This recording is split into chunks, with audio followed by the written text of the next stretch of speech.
Infinix has just launched their Infinix Zero Ultra smartphone. The smartphone comes up with some great specs, but the price of the smartphone is on the higher side. Even the Realme has just launched their Realme 10 Pro Plus in India, and Xiaomi is going to launch their Redmi Note 12 series in India on 5th or 6th of Jan. But the price of that Note 12 series has been leaked recently on the forum. So in this video, I will be comparing these three smartphones and especially Infinix Zero Ultra. Throughout this video, you will be getting to know all three smartphone details. So let's get straight to the video.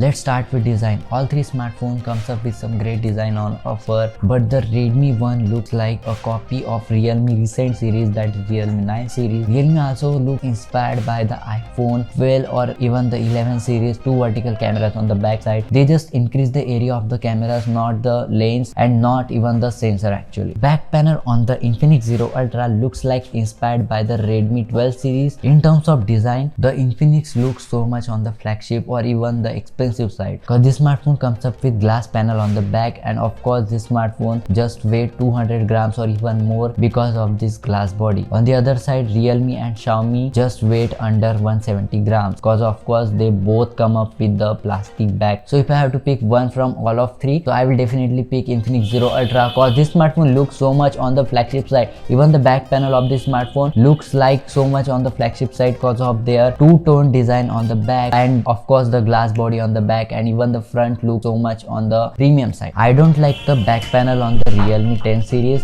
and even the front display on the Redmi Note 12 series. They should have given the curved display for this series. So let's talk about the performance. So you'll be having some great gaming experience on all of these smartphones, but the Redmi and Realme comes up with Dimensity 1080, while the Infinix Zero Ultra comes up with the Dimensity 920 processor. Now this processor is old as compared to Dimensity 1080p, and even the Dimensity 1080 processor is just overclocked version of Dimensity 920. So there is no as such difference in terms of performance, but 20% clock speed is increases on the Dimensity 1080, and you will be getting some good performance as compared to Dimensity 920 on Dimensity 1080. So that's it. Now in terms of Antutu benchmark, so the Realme and Redmi will give you 5 lakh or even 5 lakh 10,000 of Antutu scores in the Antutu score benchmark, but the Infinix Zero Ultra will give you 4 lakh 80,000 or 5 lakh something, because there is no as such difference in terms of performance. But in terms of Antutu benchmark or even the clock speed, 10% and 20% of increase in power is noticeable. All these three processor can give you 60 fps of gaming on medium settings, and in terms of capabilities, all three processor can record up to 4K at 30 fps. All three smartphone comes with latest RAM and storage options like UFS 3.1 storage on all of these three smartphones, and even the RAM is LPDDR4X. Let's move on to the important segment, that is camera. The camera on all of these three smartphones is interesting and at the same time surprising. The Realme comes up with 108 megapixels of primary camera, except from the fact that they have just recently launched their 9 Pro Plus series with 50 megapixels of IMX766 sensor, but the Infinix Zero Ultra and even the Redmi Note 12 Pro Plus comes with industry's first or even India's first 200 megapixels of camera sensor. Now since the Infinix has launched their smartphone in India, so Infinix will be the first smartphone to introduce this 200 megapixels of sensor, while the Redmi is going to launch their smartphone in 6th of Jan. So the first smartphone to introduce 200 megapixels of camera in India is definitely the Infinix Zero Ultra. All three smartphones comes with higher megapixels, even higher than 64 megapixels. So all three smartphones comes with not Sony sensor but actually the Samsung sensors inbuilt. Realme just dropped their recent IMX766 50 megapixels of sensor on 9 Pro Plus, which comes with OIS inbuilt, but this smartphones from the Realme Note 10 Pro Plus comes with no OIS on offer, or even the camera sensor is actually not Sony but the Samsung sensor. The Redmi 12 Pro Plus and Infinix Zero Ultra comes with 200 megapixels of sensor,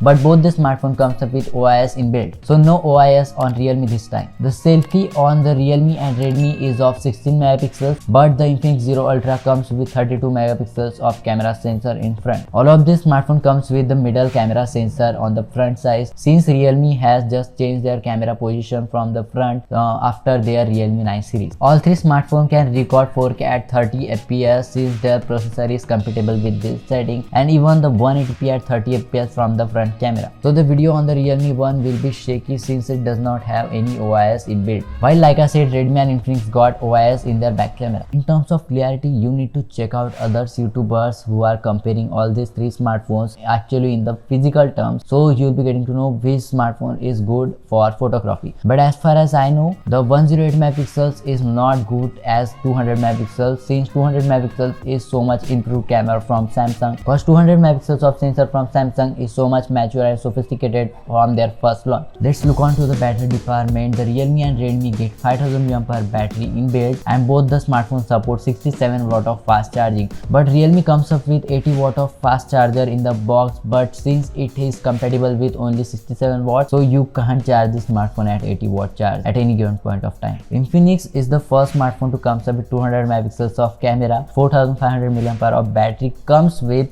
180 watt of fast charging on support. They promise this smartphone will go 0 to 100 in less than 12 minutes. You can even get this 200 watt of fast charging on the Redmi Note 12 Pro Hyper Edition. So in limited edition, Redmi is giving you 200 watt of fast charging, but in normal variant, Realme and Redmi both will give you 67 watt of fast charge. Let's look on to the other features. The Realme, Redmi and Infinix, all three smartphones comes up with some good display. The Realme and Infinix has got in-display fingerprint sensor, while the Redmi has just stuck with their physical side-mounted fingerprint sensor. All three smartphones comes up with stereo speakers on offer, but the Redmi is powered by Dolby. Like I said, Realme don't have OIS inbuilt, but the Redmi and Infinix has it. The Infinix and Realme has curved display on the front. Redmi will continue with their flat design. Realme don't have headphone jack as well on this smartphone. Isn't it surprising? The Infinix and Redmi of course has it, but the Redmi has IR blaster inside and it is very helpful on the daily basis. The Redmi also provides you water and dust protection, which is IP53 rating.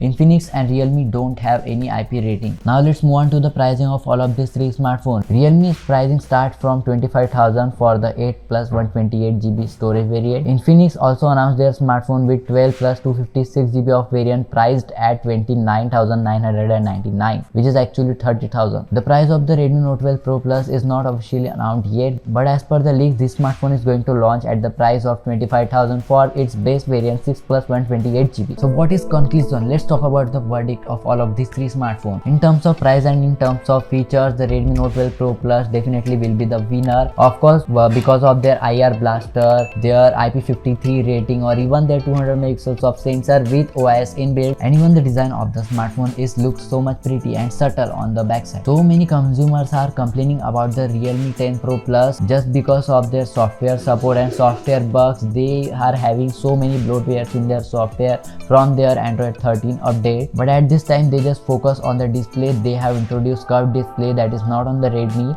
but this smartphone also comes with bloatware, so that is why this smartphone is on the second rank for this video. Infinix is providing the best features that they can, but this smartphone is not as value for money as compared to Realme and Redmi one, because the price of the smartphone is two-way on the higher side. Actually, the 5,000 rupees of the difference on this Infinix smartphone is not justifying for its features, because this smartphone don't lack of any features, but the smartphone OS is not as compatible or reliable as Redmi on MIUI and even the Realme OS. This smartphone comes with the Infinix OS. You will be getting so many bugs on Infinix, not so many but few bugs are there. This smartphone is just lacks of the software support, or even this smartphone will not give you the best camera result like Redmi or Realme. But of course, Infinix has just done great work on this smartphone, and this smartphone is creating competition for Motorola, Realme and Redmi as well. For the next year, these smartphones are good for its price range, but Infinix should give discount on this smartphone. Otherwise,